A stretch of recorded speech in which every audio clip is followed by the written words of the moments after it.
Hello, Status Coup. Hello. Are you out there?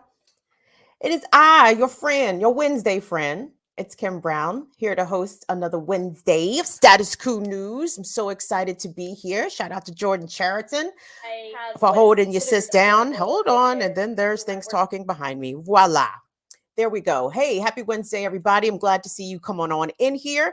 Today is Wednesday, September 28th. And yes, if my phone did not tell me such things, I would not know. So shout out to technology for keeping me somewhat in the present. You guys come on in here. Give us the thumbs up on the video. Come through and subscribe to Status Coup News if you have not already. And go ahead and take it a step further and become a sustaining member. Ooh, like NPR. But no, we way better than NPR because this is bringing you the actual news, not watered down by State Department propaganda and not watered down by corporate influence. No. This is Status Coup News, 100% independent left media. And it's so important that you support this channel and other channels like it, like mine, Burn It Down with Kim Brown, also on YouTube, and Black Power Media, also on YouTube. So please support. So we've got a good show in store for everyone today. Coming up a little later in the show, I'm going to take a moment to do a little cultural critique, if we will. Did you see the videos of pop star Lizzo visiting the nation's capital? And last night at her show in DC, she performed on the flute, because she is a classically trained flautist, with the crystal flute of President James Madison. And I have a couple of thoughts about that. I am of two minds about that. But it's significant, and it gives us an opportunity to revisit the history of one of America's founding fathers, who himself inherited slaves as a man, and himself went on to pass along slaves as part of his estate. I'm sure he was thrilled that Lizzo was playing his beloved flute last night. We're going to get into that. Also, we're going to talk a little bit about an incident down in Texas where Senator Ted Cruz was booed. Not loudly enough, in my opinion, but he was booed nonetheless, while saying that there should be more armed police at schools in order to prevent school shootings. He said this with a straight face in Texas. We'll take a look at that video. Also, we'll take a listen from what's coming out of the White House regarding Vladimir Putin's alleged nuclear threats, right? I'm having a hard time pinning down this quote from Putin where he said he was going to let the nuclear chopper sing over Ukraine, but it is being widely reported in Western media, and the White House has a response.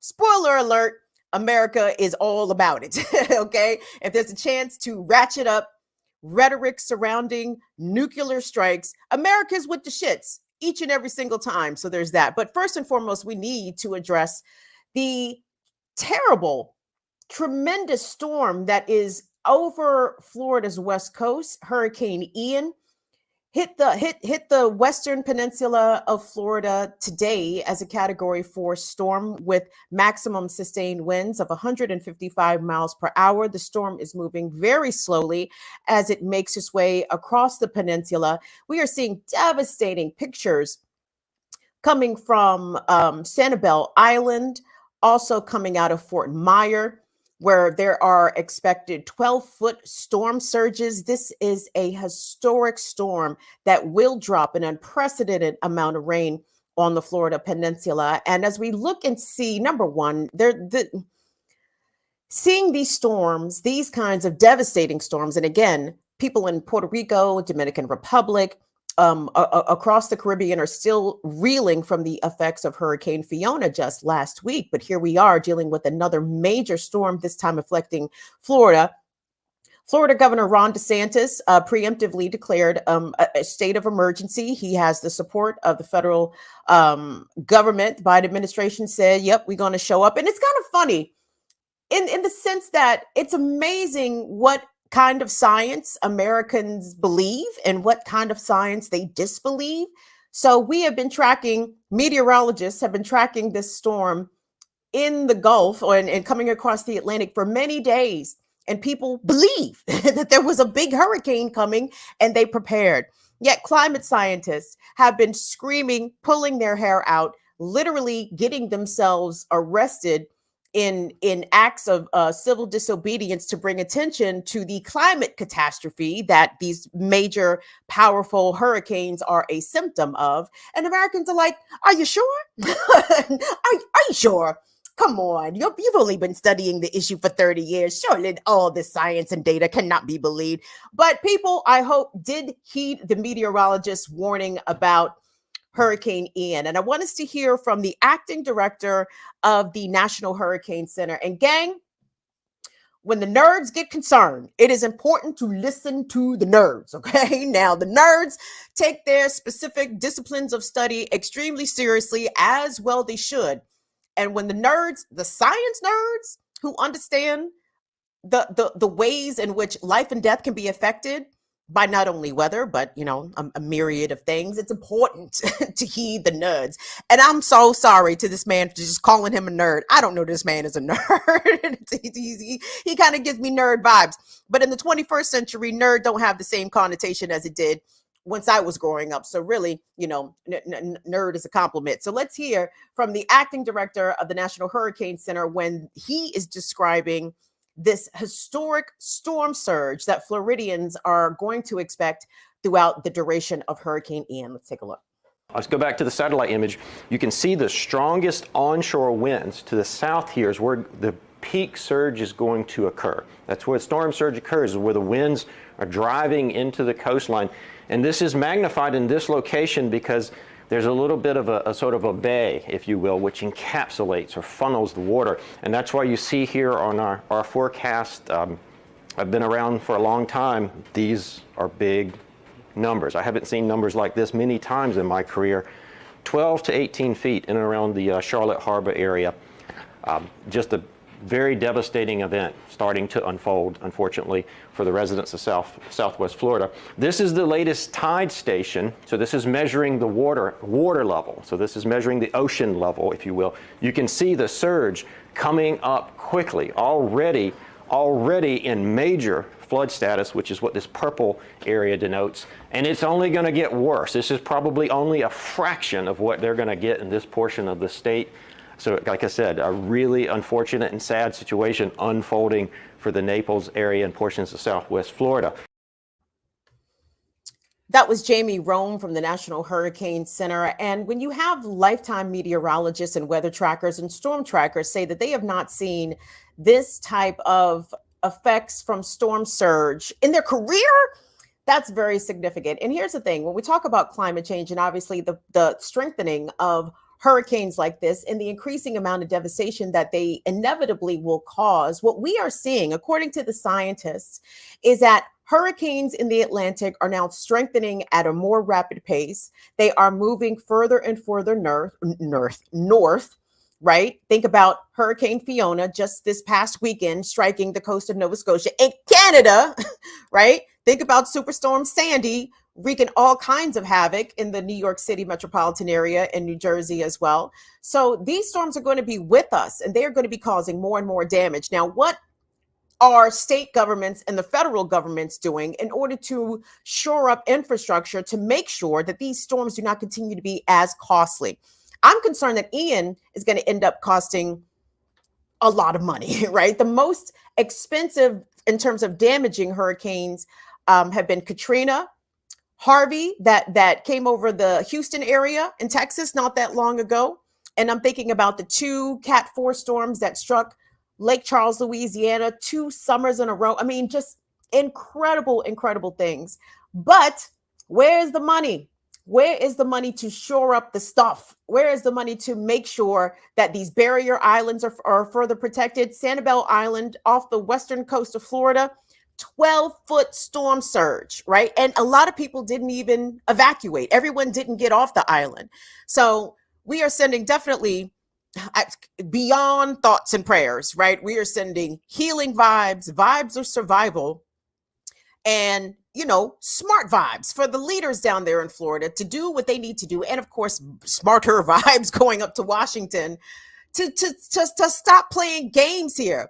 We are entering a cataclysmic period of weather for an indefinite period of time. So even though hurricane season was quiet up until now, if we keep seeing storms develop later in the season, September, October, it's just going to be devastating. But another way in which the storm has revealed America's somewhat lack of preparation, right? I know FEMA's down there. They got a bunch of, water and ready to eat meals in place. That's good. That's good. I don't know how much preparation you can do in advance of a storm that's going to drop 20 inches of rain on your head, but they're going to do what they can, right? But workers, even in this category 4 storm, have the expectation of still showing up to work. There was a TikTok video from a worker in the Tampa area that has gone viral on social media. And the worker describes having to evacuate the flood zone, the flood area in which they live, and their job giving them instruction. Hey, once you get to the shelter, would you mind setting up your work stuff and clocking in? See, the audacity of capitalism. Let's take a look at this video. You guys will not believe your eyes. So here in Tampa, the storm surge is going to be anywhere from 5 to 10 feet. These are the evacuation zones, which I am in. We've gotten constant messages telling us to get out, mandatory evacuations. And I just wanted to show everybody what my company said. So per their instructions, they want us to evacuate, right? Because we have to evacuate and go to a shelter. We have work from home items. Take all your work from home items and set it up in the shelter and continue working after you evacuated to the shelter. I'm gonna say that again. They want us to evacuate, go to a shelter, but take all our gear, hoping that the shelter has strong enough Wi-Fi, and set up all of our gear in the shelter and continue working our shifts. Has anyone else gotten this, or is my company just that insane? I'm sure his company is not the only insane company out there, and that TikTok video credited to user Tall, Tan, and Handsome. So shout out to Tall, Tan, and Handsome. I want to see more of this. If people's companies are asking them, unrealistic is not even the word here. It is unreasonable to expect or demand someone who I assume is not a first responder. I'm assuming Tall, Tan, and Handsome is not an EMT or a firefighter. I'm assuming they have a regular sit in front of the computer type of job. Can you imagine the audacity of your boss asking you to work through a natural disaster and that is not your actual job? Joe Biden yesterday, I'm not sure if you guys saw this, but if you go to my channel, Burn It Down with Kim Brown, I talked a little bit about Joe Biden's tweets and his comments yesterday regarding capitalism. And Joe Biden sat down at his competition council, the White House Competition Council, a council that he formed in order to ensure that capitalism is fair for all. I said, Mr. Biden, do you understand the definition of capitalism? Capitalism, its whole modus operandi is exploitation, period. Exploitation of people, exploitation of resources, exploitation of people's labor and time. That's it. There is no fairness. There is no evening the playing field. Everyone who is successful at capitalism already had the score run up for them in advance, right? That is how capitalism works. It is based on a system of inequity. Rich people cannot be as rich as they are so long as poor people are living in destitution. That's it. The reason why we have poverty and the reason why we have homelessness is because of capitalist hoarding. They hoard all of the wealth and all of the resources for themselves. And then there is not an equal distribution of said wealth and resources. So that's why we have people out here suffering, not because they're lazy, not because they don't want to work, not because of any of that shit, because the reason why Jeff Bezos and Howard Schultz have to make goo gobs of money, and that is because their workers are underpaid. Their workers are not being compensated to the level of the output and the productivity that they actually provide for their CEOs. So it is fundamentally an unequal system that cannot be equaled. Okay.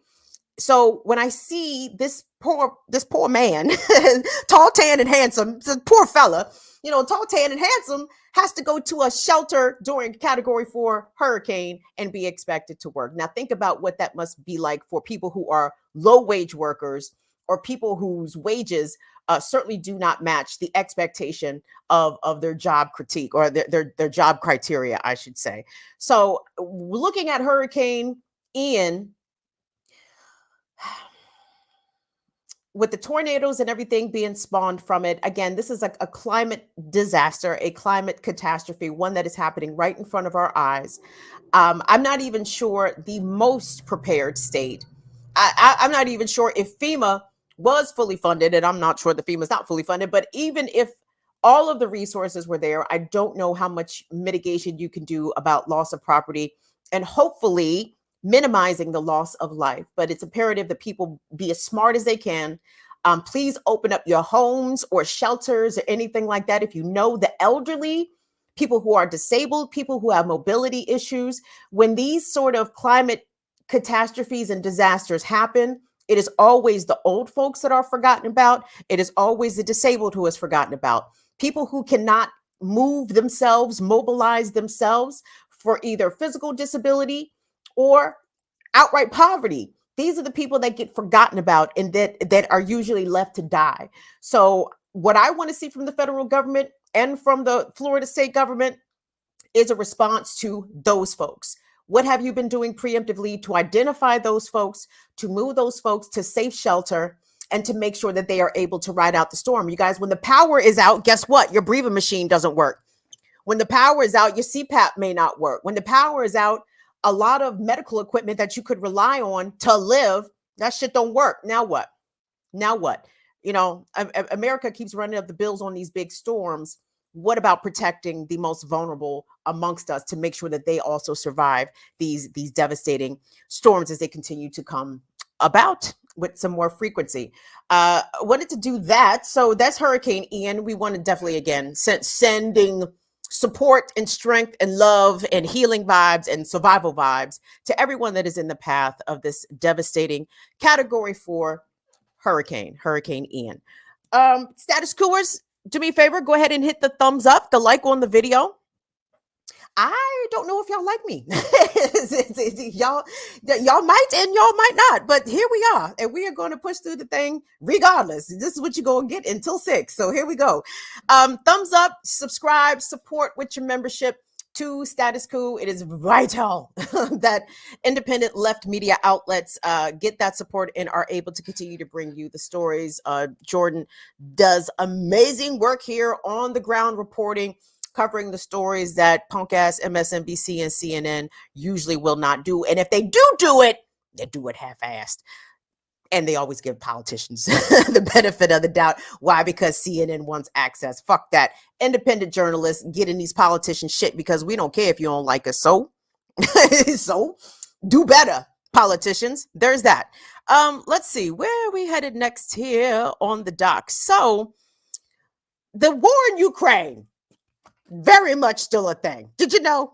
Are you aware? Yes, they are still fighting in Ukraine. This war is 7 months old, approaching 8 months old, and the United States is all in it to win it. Obviously, the U.S. viewing the Ukrainian incursion, or rather the Russian incursion into Ukraine, I guess depending on your perspective, Russia would probably say it a little differently. But America's all in. They said, ooh, proxy war with Russia. Yes.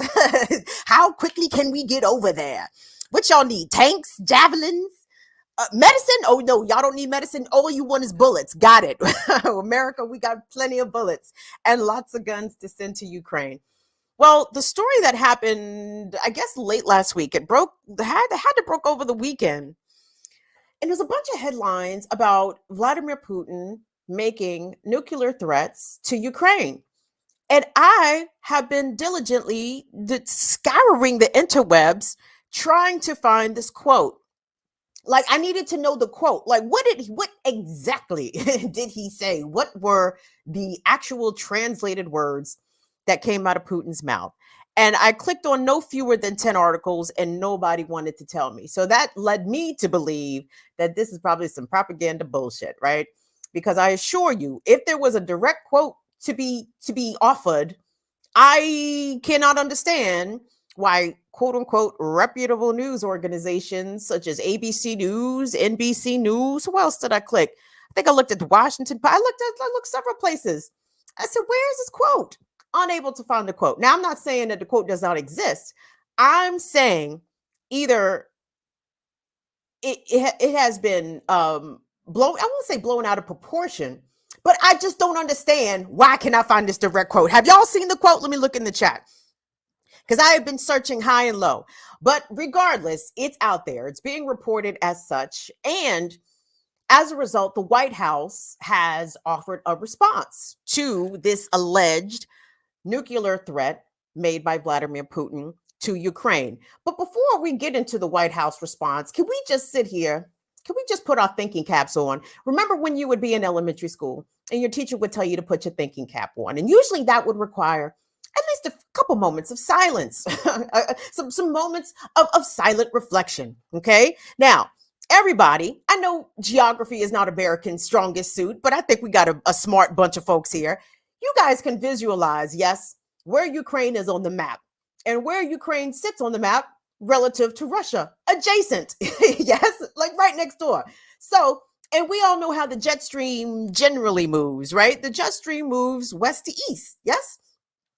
So Ukraine sits to the west of Russia. And let's assume for a second that Russia did drop a nuclear weapon or fired some sort of nuclear weapon towards Ukraine. Aside from the mutually assured destruction from the nuclear warhead that will be coming from America no fewer than 2 minutes later, right? What else about that scenario makes absolutely no fucking sense to you? Yes, because nuclear fallout falls from the ground and it spreads in the wind, right? And it's going to spread directly into Russia, right? So I understand the perception that Western media in particular want to put out there of Vladimir Putin, that he's this bad man, right? Putin's just crazy. He ain't that fucking crazy, okay? He does not want nuclear fallout raining on his summer house in Sochi. That's not what he wants. Vladimir Putin loves being a rich asshole, loves it, okay? It's one of his favorite things about being Vladimir Putin is that he gets to be a rich dick, okay? And Putin is not about to give up all of that power, all of that luxurious living for what? to drop a nuclear weapon on Ukraine? Just so he knows that nuclear chopper will be singing at his front door just moments later. Come on now, come on. But let's okay. So anyway, so we can remove our thinking caps, right? Because here we adhere to the doctrine of common fucking sense, do we not? do we not? Okay. So anyway, let us hear from Joe Biden's national security advisor, Jake Sullivan. Yes. Why does Joe Biden have all, what's his name? Would you say, Colin? I'm sorry. Why does Joe Biden have all of these guys who look the same? I said, who is that? Pete Buttigieg? He got it on a different suit. Jake Sullivan, y'all, was on NBC's Meet the Press talking to Chuck Todd. Oh, God. He was talking to Chuck Todd, and Chuck Todd was asking specifically about these nuclear threats from Vladimir Putin that can nobody quote back to me exactly what he said, but okay. Talking about these alleged threats from Putin and asking about the level of communication between the Kremlin and the White House, because, you know, things have been frosty. Nobody wants to talk to nobody. Lavrov don't want to talk to Blinken and la, and that's fine. But here, Jake Sullivan says that no, communications have been established and Russia has been put on notice. Notice the language used by the Biden administration. Let's take a look. Yes, we do have the capacity to speak directly at senior levels and to be clear about our messages to them and to receive their messages. That has happened frequently over the course of the past few months. It has happened even in just the last few days. But we have not wanted to indicate exactly what those channels look like because we want to be able to protect them so that we have the continuing ability to reach Russia and tell them in no uncertain terms for example, what the consequences would be, and they would be catastrophic if Russia went down the dark road of nuclear weapons use. I guess the question is why the strategic ambiguity here? Why not draw a public line? If he's publicly threatening nuclear weapons, why not send a public message, which I'm sure the people in Europe and Ukraine would like to hear, that says, you cross this line, Katie, bar the door, Mr. Putin?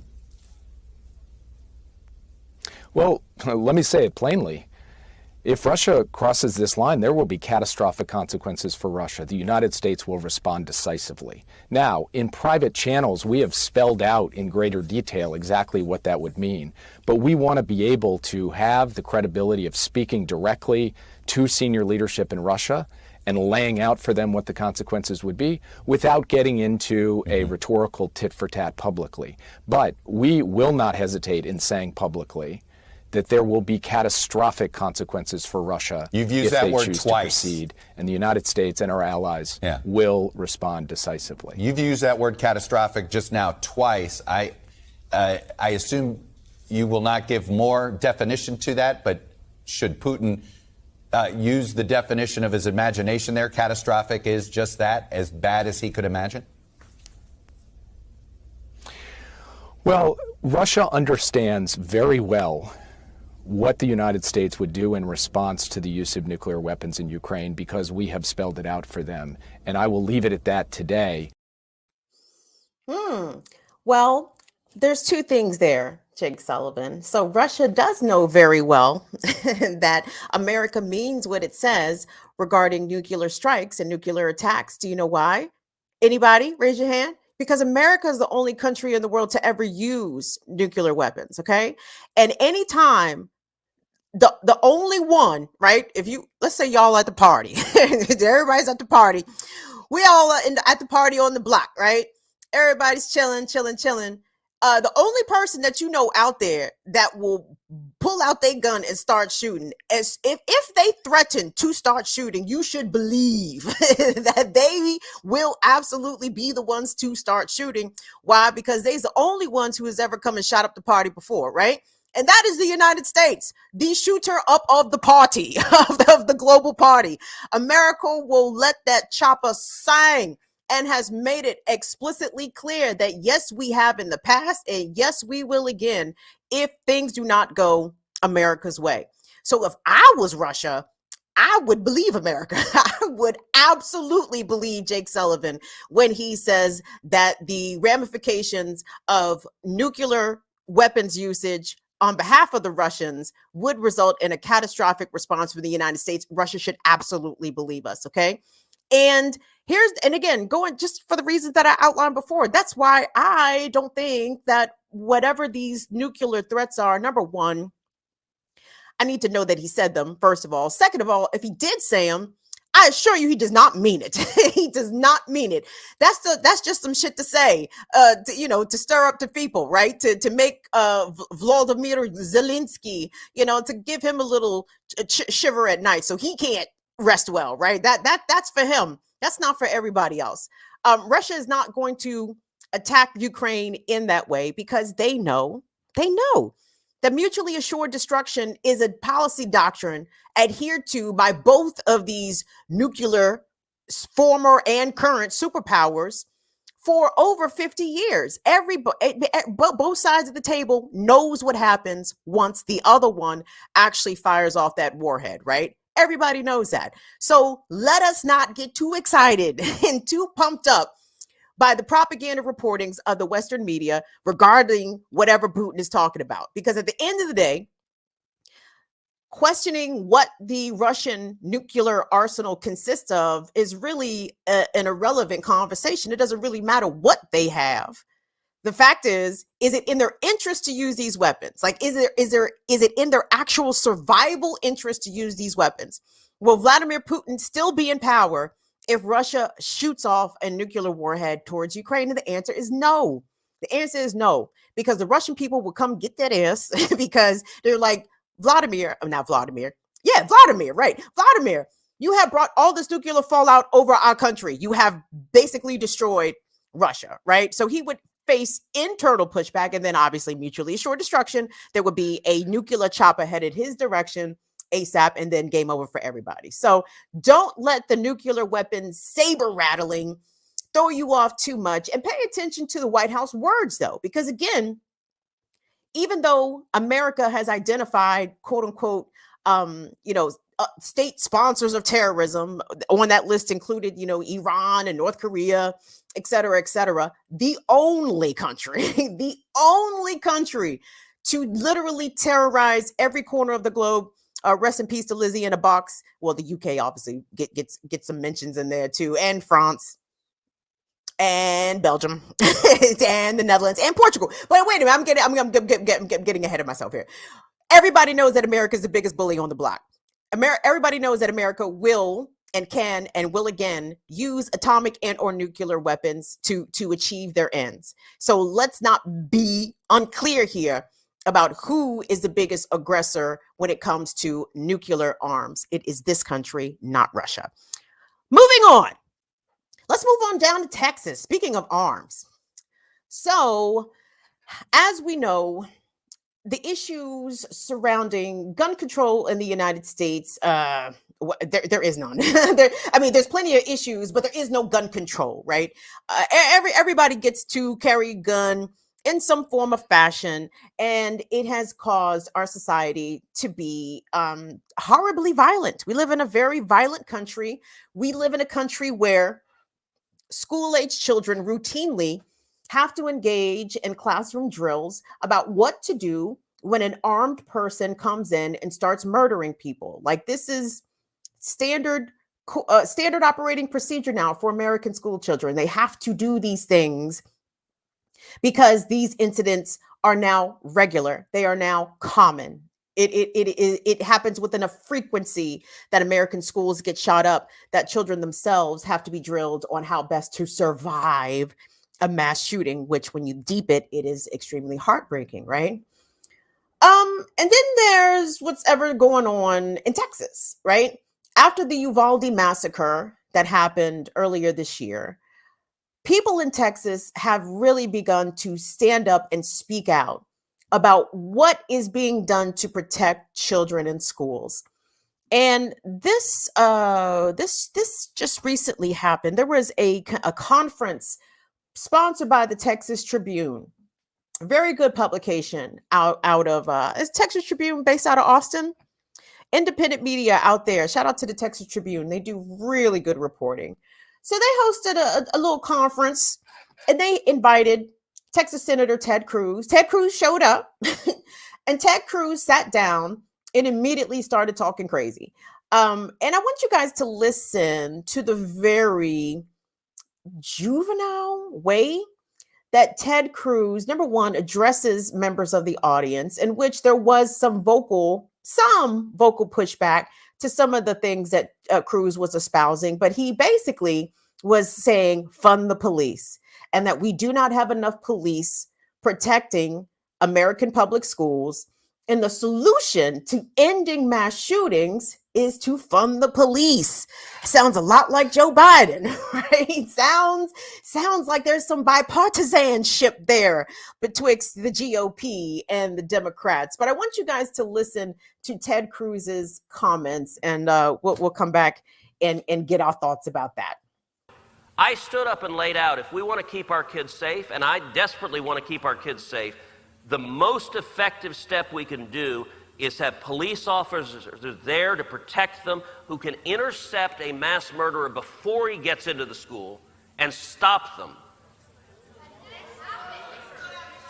Okay, you're right. It didn't happen. And why didn't it happen? Because when that lunatic got to the school in Uvalde, there wasn't a police officer on campus. He was able to get in an open back door. He got into the classroom and was murdering kids before the police got there. And if you want to stop him, look, if you have a solution to stop the deranged, evil murderer, I'd love to hear it. My solution is throw him in jail and stop the felons, the fugitives, those with mental illness, stop them before they commit these crimes. There are some we won't know about beforehand, and the single best step to stop them is have armed officers on campus that can stop them before they kill our kids. But look, Instead, you guys can instead sing Kumbaya with them and hope they'll just stop. But what you're proposing doesn't work.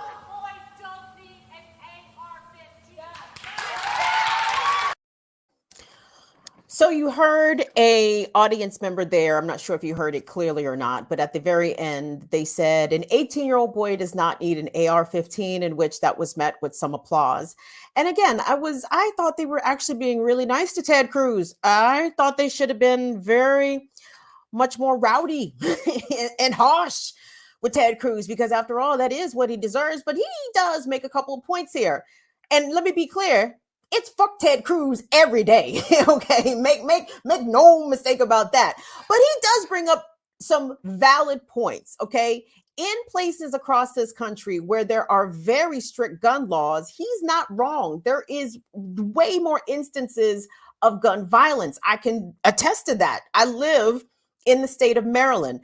Washington, D.C. has some of the most strictest handgun laws and carrying in the city laws in the country, as does the state of Maryland. It is a pain in the ass to try to get a fucking handgun in the state of Maryland. They really put up a lot of barriers. I call them barriers because I'm pro-gun, because, you know, my enemies are out here armed. I too must be armed, but that's neither here nor there. But there are states like Illinois that are very difficult to obtain guns, and yet the rates of gun violence, particularly in some of the cities, is astronomical. And I have been against some of these gun laws because, and I'll tell you all the reason, because number one, I can assure you there are tons of gun laws on the books in the state of Maryland. They are still bussing in Baltimore City like it is nobody's business. Okay. The shootings in DC this year have been astronomical. So the laws literally do not prevent gun violence. They don't. All they do is put people in jail, usually people who are just carrying for their own protection, right? And I know people will be like, well, what do you mean? You live in a city. Why do you need to carry for your own protection? Man, if you live in an area where gun violence is regular and you are somebody that is literally just going about your business, right? To me, it makes sense to carry. People can have varying opinions about that, but everyone that is in possession of a gun is not a violent criminal and usually does not even have violent intentions. It is literally self-defense and self-protection. So on that respect, he's right. Like, more gun laws do not mean that more people are kept safe, but where he falls down on his argument, he breaks it down to this very, red versus blue and good versus evil and black versus white. We have to get the bad guys. We have to get the deranged bad guys and put them in jail. Okay, well then let's circle back to some of these more recent mass shooters. What's his name? Salvador Ramos, the guy who shot up Robb Elementary, was not on anybody's radar. Okay, that's a problem. He was documented online as making threats about shooting up schools. His threats were not taken seriously, either by law enforcement, his family, or the community, okay? That is not something that a law can prevent. You can say, if you raise the age of purchasing AR-15s, for example, in this specific case of the Uvalde shooting, if you want to raise the age to buying a long gun, then that would have prevented him from buying a long gun. Sure, but he could have bought something else. Okay, let's not act like the AR-15 was his only option. He had options, right? If he was intent on killing people, a law that would have prevented him from purchasing that AR-15 until he was 21 was not going to do anything to dissuade that. However, he had been demonstrating threats to me, which denote violence. He should have been placed on somebody's radar. There needs to be nationwide, I think, there has to be some sort of mental health crisis response for people who are either being violent themselves, threatening violence, or have the potential of doing self-harm, right? There has to be, the fact that we have cops on standby to address mental health calls, to me, is hustling backwards. Like that is the absolute worst, most backwards approach that we can do. And Ted Cruz, in the legislation that he proposed, he said that he wants to have 15,000 mental health counselors dispatched through schools to give people who, or children or whomever, who are displaying these behaviors to get them resources and an outlet, which I think is critical. But here's where law enforcement falls down all on the job.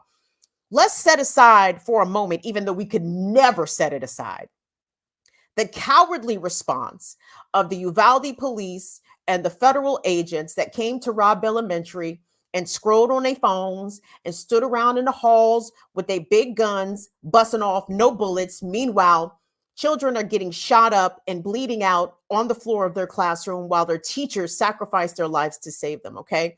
That is a character deficiency, okay? That apparently permeated every single officer that showed up there, okay? Getting more police to be cowards is absolutely not the solution. The situation that happened in Illinois, where the July 4th parade was shot up, that person had also been on law enforcement's radar, but because his family, his father was a somebody, and his family did not want to get him caught up in the system for whatever reason, his threats and his increasingly unstable behavior went ignored. And tragically, 7 people died. I don't even remember how many people actually died that day at the July 4th. But anyway, it was obviously a mass shooting of a person who law enforcement failed to intervene. The same thing with the Buffalo shooter who shot up the supermarket in the Black neighborhood. The same thing with Dylan Roof, who shot up Mother Emanuel Church in South Carolina. Like, again and again, these laws would not address that. And Ted Cruz's legislation also does not address that. And it's not as simple as putting the bad guy in jail, because what if the law enforcement doesn't want to put the bad guy in jail? The Buffalo shooter was, prior to shooting and killing 10 people in Buffalo, had the previous school year made threats against his school. He was supposed to be on a list. He was supposed to be on a fucking list. So giving the police more money when they already failed to do their jobs, they already failed to do their due diligence, depending, to me, on the race and gender of the suspected potential threat, will determine whether or not that person gets the attention from the law enforcement that they truly deserve. So the protection still comes in the form of making sure that certain folks are not ensnared in the system, but then they turn around and become monsters and cause a societal catastrophic event in which people lose their lives. Like, these things cannot be allowed. Okay, they cannot continue to be allowed. But when you have people like Ted Cruz who reduce it to as simple as putting the bad guys in jail, and let's be clear here, jail doesn't rehab anybody. And America already jails 2 million of its own citizens, more than any other country in the US. So certainly simply putting people in jail does not address the violence problem that this country has. And we see that continue to play out as America is still becoming more violent, not less violent, despite our many, many prisons and our many, many billions that are spent on policing and police. So fuck Ted Cruz. I don't like him. He's not a nice person. And let's be clear, I hope that Donald Trump starts picking on him again one day. And I can see this in Teddy's future. When Trump started letting the chopper sing on Ted Cruz was some of the best television in the world. I cannot wait. And I know you guys are like, Kim, are you seriously rooting for Trump to run for president again? Yes and no.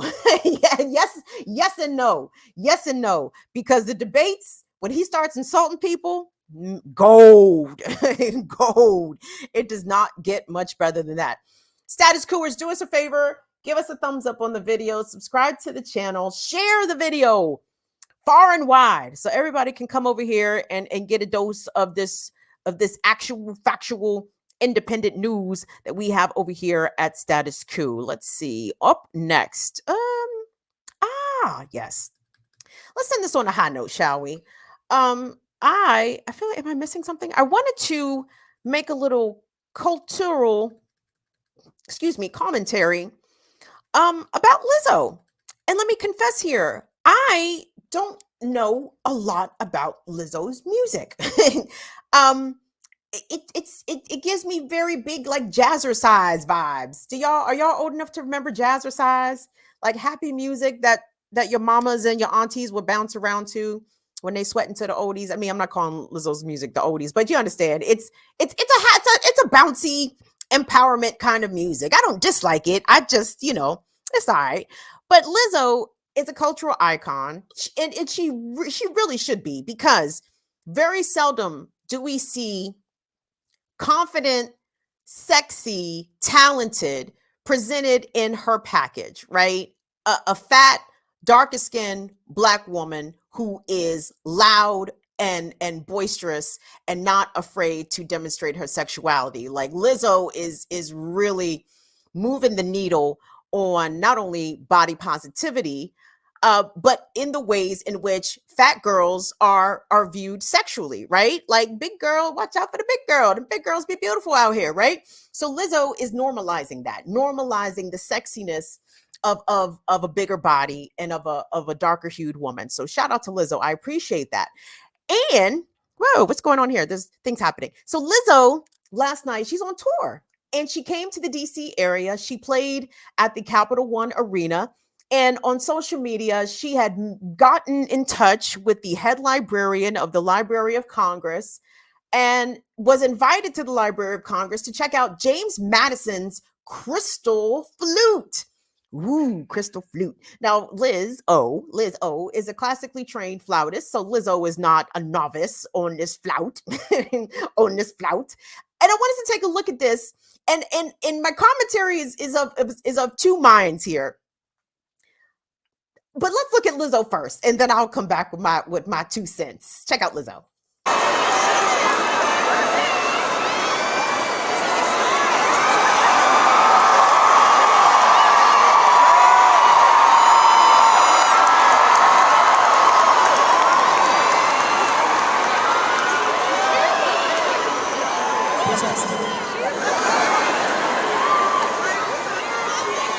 It's crystal. It's like playing out of a wine glass, bitch, so be patient.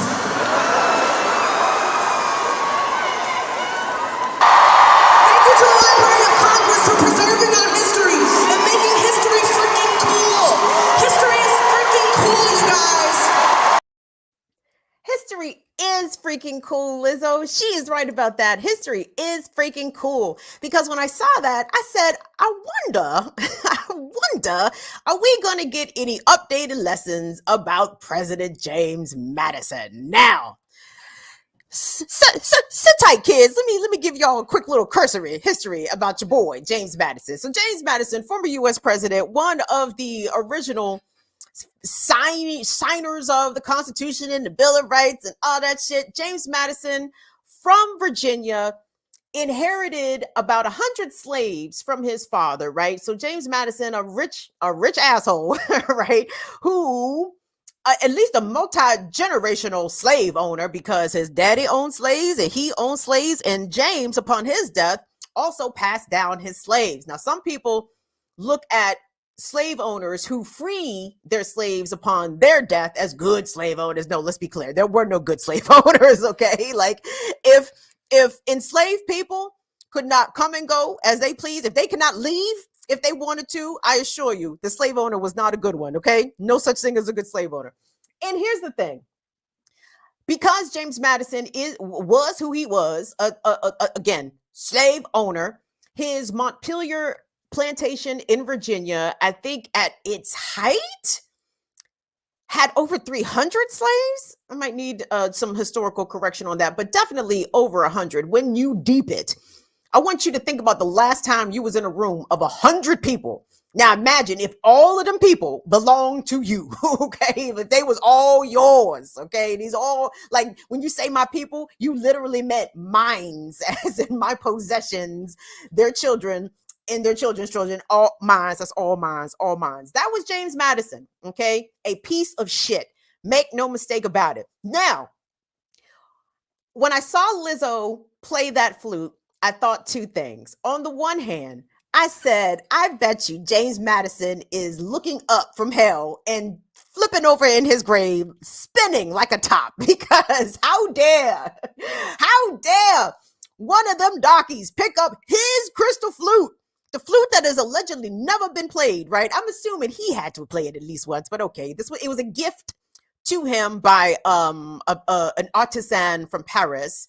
And apparently it has never been played. So Lizzo, if not the first, one of the first ever to play this crystal flute. And I'm sure the soul of James Madison, as it burns in hell, was furious. He was very angry. How dare y'all let his nice flute get sullied by this black woman. But then my other thought was, Lizzo, do you really want to be putting your lips in proximity to a piece of anything that could have been touched by such a prolific slave owner such as James Madison? Because surely that makes him a demon, right? He is some sort of devil. You got to be that kind of person. To be a multi-generational slave owner, there has to be some demonic properties within you. And I was like, Lizzo, is that the really, is that the moment that you think it is? And it might be. A couple other quick facts about James Madison. So his wife, First Lady Dolly Madison, is largely remembered for her patriotic duty when the British were coming to DC and burning shit down. Big up the British on that respect. 1812, the War of 1812, when the British came down and actually walked not that far from me and marched into Washington and burned the city down. Dolly Madison is credited for preserving some very, critical paintings of, George Washington or whatever. She's remembered as a patriot for that reason, but she was a slaver herself. Okay. And the stories coming out of Montpelier Mansion, James Madison's plantation, indicate that the Madisons are not nice people to their enslaved folks. They were not nice folks. They did not treat them well. They were not good. And any opportunity that we have to dismantle the ethos and the mythology of the founding fathers as these benevolent, omnipotent, all-knowing, these men specifically who had this idea of democracy that, it was unprecedented and this, that, and the third. They were terrible fucking people. And I do not want to see any sliver of rehabilitation of James Madison's reputation, because it should be in tatters. It should be sullied and in tatters. I want to see no parts of James Madison's reputation be rehabilitated in the way that Alexander Hamilton got a nice little rehab from the Broadway musical Hamilton, right? Everybody started thinking, oh, Hamilton. No. Fuck Hamilton too. Fuck them all. Everybody that was at every constitutional convention, bad guy, bad man with bad vibes. So I'm torn on the Lizzo flute playing situation. The crystal flute, beautiful. I'm glad that it made Lizzo happy. I'm so happy about that. I want her to please cleanse herself with sage and rose water and everything, because she was in too close proximity to one of the devil's instruments. And I think she needs a little bit of cleansing. But lest we not forget the evil ogre, multi-generational slaver that was James Madison. Anywho, everybody, that's the show. I did see some people throw up some super chats. To that, I am grateful. And tragically, I cannot read them out loud because no. But thank you so much for supporting Status Coup. Do me a favor, head on over to Burn It Down with Kim Brown. Give me a subscribe. My channel's a little tiny. We are trying to grow. My goal is to get us to 4,000 subscribers by the end of the year. So if Status Coupers could help us make that goal, I would certainly appreciate it. You can support us in all the free ways. Follow me at BIDWKB, Instagram, Facebook, TikTok, on Twitch as well. Shout out to the Fire Fam checking in the chat. I appreciate you guys so much. Burn It Down with Kim Brown runs Tuesdays and Fridays at 7 p.m. Eastern. You can also catch me on Black Power Media for the Remix Morning Show, Tuesday, Wednesday, Thursday mornings, 8 a.m. to 10 a.m. That's Eastern Standard Time as well. Thank you so much to Jordan, and thank you so much to Colin behind the scenes pushing the buttons. See y'all next Wednesday, Status Coupers. Deuces.